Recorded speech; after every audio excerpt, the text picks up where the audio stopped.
What's up, guys? In a recent video I discussed the number one nutrition principle of energy balance, and how your foundation of your success with a diet, whether it be to gain muscle or drop body fat, relies on energy balance. Well, what's the next most important factor to consider? And here the answer is macronutrients. Macronutrients are a type of nutrient that are required in large amounts in the diet for the body to grow, develop, and continue to thrive. As opposed to, say, for example, a micronutrient, which we only really need small amounts. So remember that macro means big, means large. Now, there are three macronutrients. They're protein, fats, and carbohydrates. They all have their own specific roles and functions in the body, and they all supply us with calories for energy. Now, once you've nailed down your energy balance that matches your goals, then getting your protein, fat, and carbohydrate ratio is the next important step, and something you want to get dialed in if you want to get really great results. Now, if you look on the internet, there's all sorts of recommendations on how much you should have, and really extreme. Some people are zero carb, and some people prefer low fat, and others say that protein is bad for you and can trash your kidneys. While other people cite a few studies that show you can eat huge quantities of protein and not gain any fat. Well, what's the truth?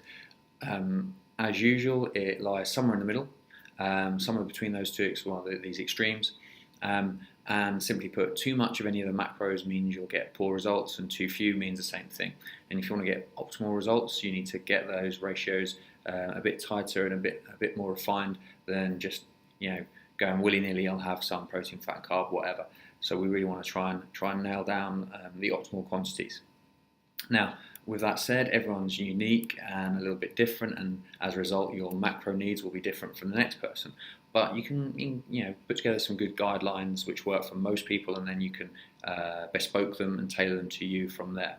So, for muscle gain, eat 16 calories per pound of body weight as your energy balance, or your total calorie intake, and then have 2 grams per kilo of body weight from protein. That's about 0.9 gram per pound.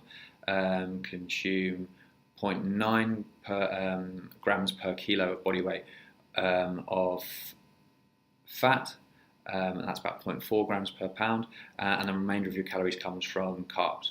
For fat loss, we'll set it up in the same sort of structure, but it's 14 calories per pound of body weight, and you eat slightly higher protein, so 2.2 grams per kilo, which is bang on 1 gram per pound. And then you have 1 gram per kilo of body weight of fat, which is about 0.45 grams per pound, and then the remainder of your calories come from carbs. Now, just to run you through that, a 75 kilo guy means he weighs 165 pounds.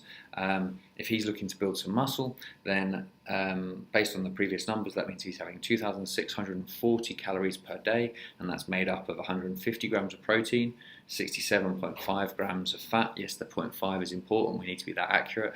I'm totally kidding. Plus or minus a couple of grams isn't a big deal, but just for these numbers, when I calculated them out, it was 67.5, and then the carbs, 360 grams per day.